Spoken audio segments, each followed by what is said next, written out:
नमस्कार, मैं हूं आपके साथ मयंक। देखिए, ईरान से आखिरकार वो खबर आ ही गई जिसको लेकर पहले तमाम तरह के कयास लगाए जा रहे थे और फिर अब ये खबर सामने आ गई है और अब इसमें किसी बात का कोई शक नहीं रहा।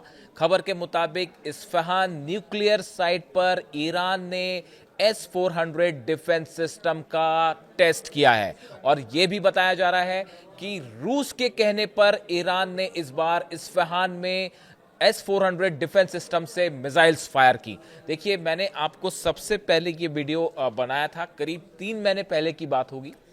इस्फहान में ही देखिए एक बार फिर खबर सच साबित हो रही है। एक्चुअली आपसे 3 महीने पहले मैंने एक वीडियो बनाया था जिसमें आपको ये बताया था कि इस्फहान में एक मिसाइल फायर की गई। इस्फहान यानी कि वो न्यूक्लियर सेंटर जिस पर अमेरिका ने B-2 बॉम्बर से हमला किया था। यहां से जो मिसाइल फायर की गई, उस मिसाइल्स को लेकर जो मिसाइल एक्सपर्ट्स हैं, डिफेंस एनालिसिस जो करते हैं ऑर्गेनाइजेशंस, उनके कान खड़े हो गए थे क्योंकि ये बताया गया था कि ईरान ने इस्फहान से जो मिसाइल टेस्ट किया है वो S-400 डिफेंस सिस्टम में यूज होने वाली मिसाइल है।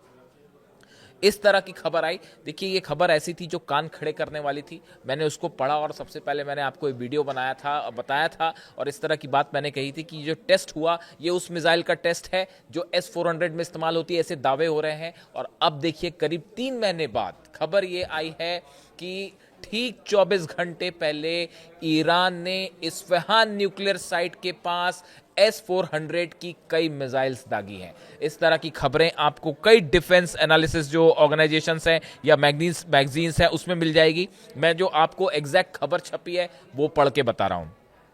Iran has reportedly conducted its first operational field test of Russian-made S-400 air defense system near Isfahan, a location housing key nuclear infrastructure.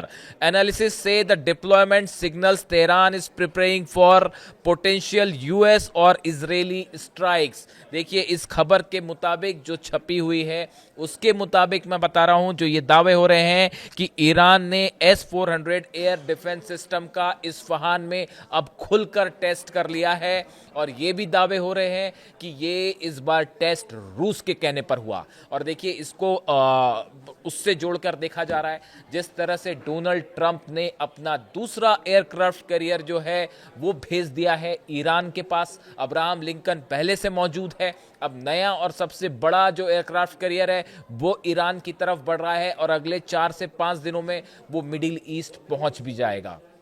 देखिए, एक तारीख ऐसी है जिसके बारे में मैं कुछ कहना नहीं चाहता, लेकिन कई सारे लोग हैं उसके बारे में बातें कर रहे हैं। अगर आप डिफेंस एक्सपर्ट्स या उनके कमेंट्स देखें या उनसे चर्चा करें तो एक डिप्लोमेट्स के बीच में भी एक तारीख चल रही है, कहा जा रहा है 19 फरवरी।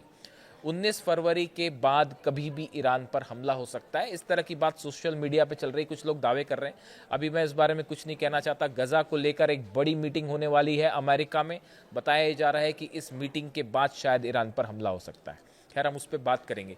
लेकिन डोनाल्ड ट्रंप की तरफ से दो बयान, दो, एक फैसला और एक बयान। देखिए, डोनाल्ड ट्रंप ने यह बात साफ कह दी है कि ईरान के साथ किसी भी तरह समझौते का जो सबसे अच्छा तरीका हो सकता है वो हो सकता है ईरान में रिजीम चेंज हो जाए, अली खामेनी साहब की सत्ता बदल जाए।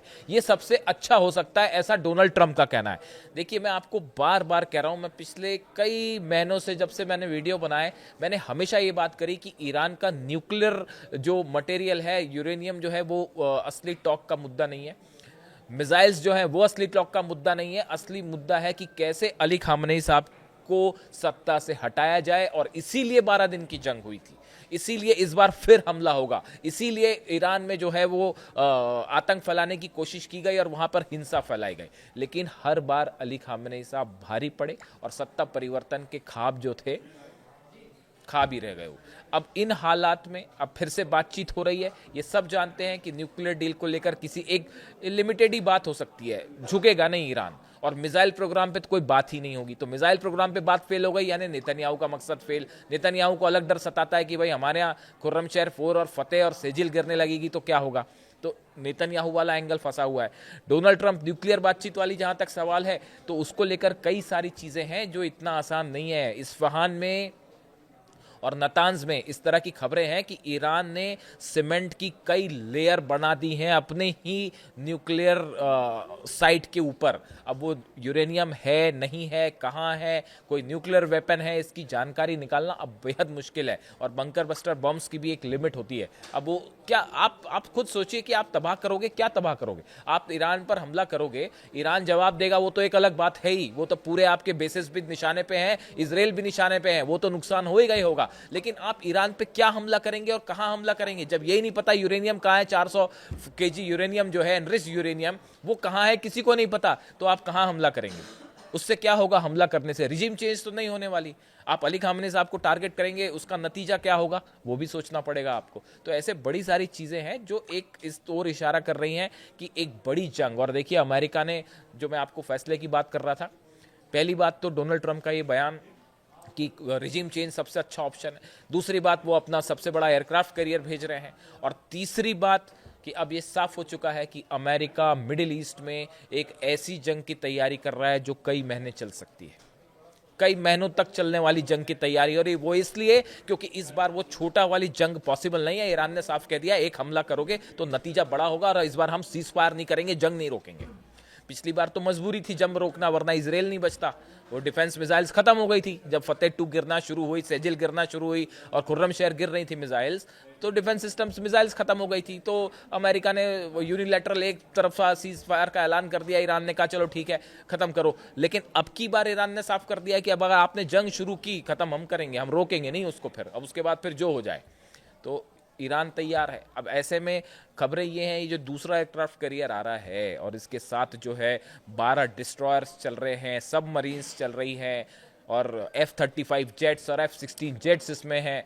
अब ऐसे हालात में ये जो स्थिति बन रही है, उसमें उसकी देखिए एक और बड़ी वजह है कि उसकी एक बड़ी वजह जो है, ये जो इस्फहान में जो S-400 के टेस्ट वाली खबर आ रही है, वो इसलिए है, और ये भी बताया जाता है कि रूस के कहने पर ये टेस्ट किया गया। कब किया गया? जैसे ही ये खबर आई कि सेकंड एयरक्राफ्ट कैरियर रवाना हो चुका है अमेरिका से, उसके तुरंत बाद टेस्ट किया गया। डोनाल्ड ट्रंप का बयान आया रिजीम चेंज को लेकर, उसके बाद ये टेस्ट किया गया।